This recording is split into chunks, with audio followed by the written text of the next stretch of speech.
I'm annoyed.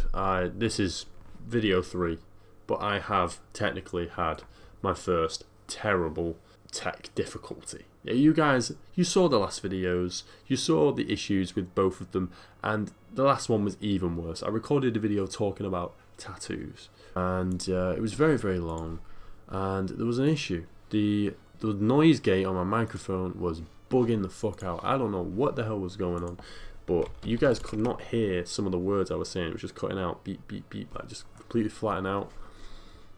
So I'm just gonna do it again. I'm gonna do the video again, talking about tattoos. So, tattoos. I say recently as in the last year, and I haven't made many videos, and I've been active on Instagram, but that's it, realistically. And a bit of YouTube, but like, I have a big, deep connection with tattoos now, in my opinion. And I do believe that I will get I'm already heavily tattooed technically in certain ways, but I will get heavily tattooed by a pretty young age. Because, I don't know, there's just something about them. I like the way people look when they're covered in tattoos. I like just, I don't know, man. It's fascinating to me, you know?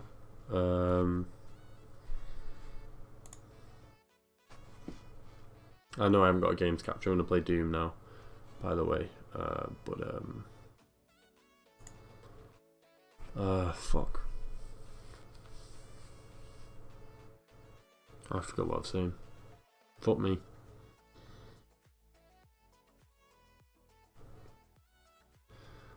I just know for me, I just know that I'm going to have loads of tattoos, and yeah.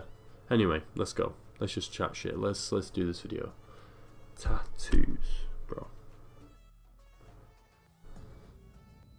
I got my first. The reason why I got into tattoos is because I liked listening to. Fuck me, this is loud. I'm sorry. I hope you guys can't hear this, because oh my god, I just ripped my penis out listening to that sound. Oh shit. But yeah. I started getting into tattoos when I was about 15. I was watching and listening to Lil Pump. I was listening to Lil Skies. I actually got into Lil Pump off watching a Red Nix video. Red Reserve isn't even a thing anymore, but I was a big Call of Duty guy. I used to watch Call of Duty videos on YouTube, and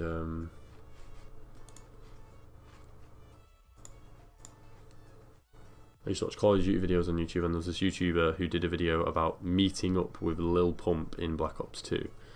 And it wasn't the real Lil Pump, obviously, and it was a funny video. And he kept on referencing his songs. So after that, I got into him. And I got into like the trap scene. It's embarrassing to admit that Lil Pump is my gateway to the trap scene, but it's the truth. Like, until I properly started listening to trap music was through Lil Pump and through Lil Sky, and then I started listening to the Cole Bennett YouTube channel. So I discovered like Lil Skies, Juice WRLD, Polo G, like a couple years later. Like, you know, I don't know. That's just how I got into tattoos. I was obsessed with the SoundCloud rappers and how they had face tattoos, and from the age of 16 I was like, I want a tattoo. It wasn't a face tattoo at that point, but it was a tattoo. And yeah, just I loved the look of it. I didn't understand the meaning of it until I kind of thought about getting my own. I thought about like to dedicate your body to some, and like, because not only are you dedicating your life, because they say tattoos are permanent, which is pretty much true. It stays in your dermis, and it doesn't really, it will fade over time, and it can nearly completely disappear over a very, very long time. But it's they pretty much are forever. So you're dedicating you're putting your body on the line in the sense that you're. I've got a controller for this game. Oh, that's good. Putting the body in the line, and fuck me, odd. Not only is that right down. You're putting the body on the line because it hurts, but you're putting the body on the line also because... Sorry, you're putting the body on the line because you're sacrificing some part of your body for the rest of your life. But also because it hurts, man. I don't think tattoos hurt that much. I think I'm quite, like, insensitive to the pain that it inflicts on you. But I've had my fingers done and my neck done, and they're supposed to be quite painful.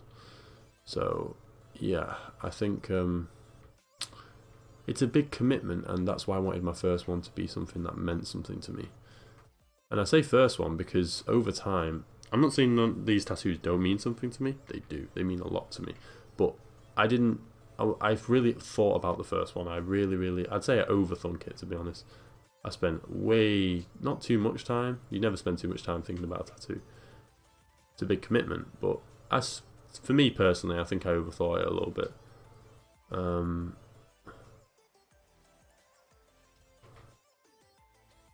getting twatted here. Can you move, please? The guy's got a fucking shotgun.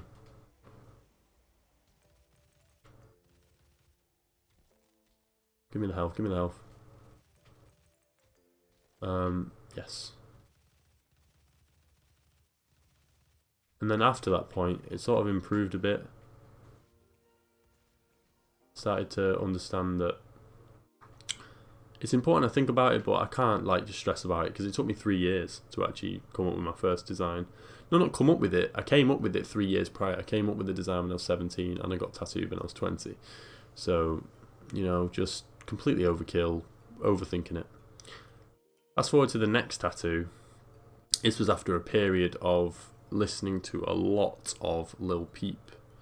And Lil Peep, if you know what he looks like, he's covered in like very, I'd say patchwork tattoos, like quite basic tattoos. And that was really something that opened my mind to the idea that tattoos can be more lighthearted and you shouldn't overthink. I don't know, like tattoos, the look of tattoos is like, so it's a big part of the puzzle, but it's not everything. Like what it means to you and things like that is probably more important. And for me personally, I think what it means actually matters more than what it looks like. But yeah, so everyone's different. Everyone's entitled to different hierarchies of what matters and different opinions of the hierarchy of what matters. And I just think it's really fascinating. Seeing like the life he had and the music he made, and I was so inspired, and that's why I started to get my next tattoo was a tattoo of a Lil Peep album cover, the Juice WRLD number 999, and X's a leafless tree with the number 17, because that's my favourite X album and that's the number he had tattooed on him, etc, etc. And then the next tattoo I got was my hand, and that shit, not only did it hurt more than any of the others, to get my fingers blasted, that was agony. It was tough.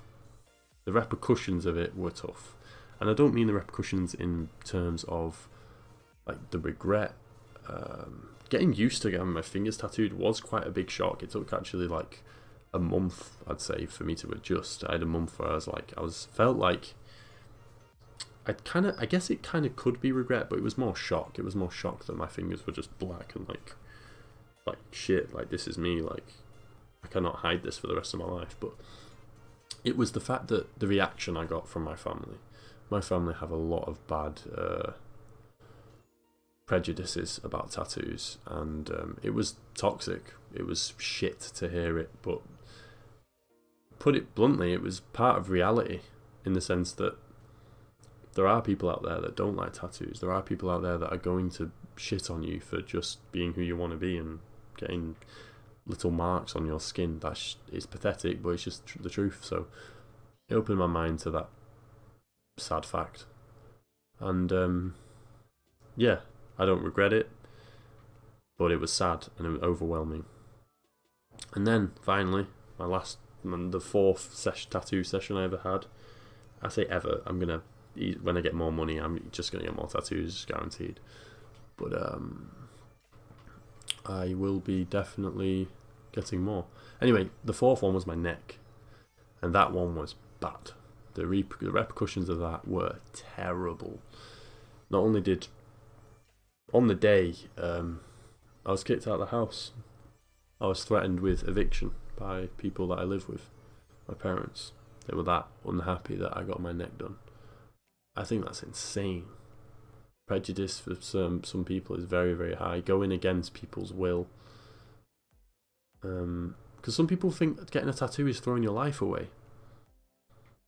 If you work for some Tory 8-year-old cunt that thinks tattoos are only on like literal prisoners, then yeah, maybe. But the world doesn't see tattoos like that anymore. So it was very. I don't know if I'm actually be able to get out of here, but yeah, it was painful, that one. Actually, it was a wintry day. It was like the end of January that day, and I remember vividly being on a snowy bench, and I was talking to Vicky, which is my current girlfriend. We hadn't even gone on our first date yet. Our first date was scheduled 2 days, I think it might have been 2 or 3 days after I had the tattoo appointment. And I spoke to her on the phone, and I sent some messages about how, like, my mum's not happy I'm getting this tattoo, and I'm sitting on a snowy, icy bench in the cold because I can't be at home right now. They said this. I remember vividly. My parents said to me, like, if you get that tattoo, we're gonna kick you out. And I was so just in disbelief that they said that. I just did it anyway. I was just numb, sick of it. And yeah, it was crazy, man. What do you call it? Prejudice is real. It's fucking stupid as well. But be aware of it. It is real. If you get a tattoo, expect for people to be angry at you and shocked and pissed off that you've done that to yourself. But fuck them. It's what you want. It's expression. I think all tattoos are beautiful. Even the shoddiest of the shoddy, like stick and pokes, that fade. I think they're all beautiful, and they all have a story behind them. And yeah, fuck them all, man. Fuck them.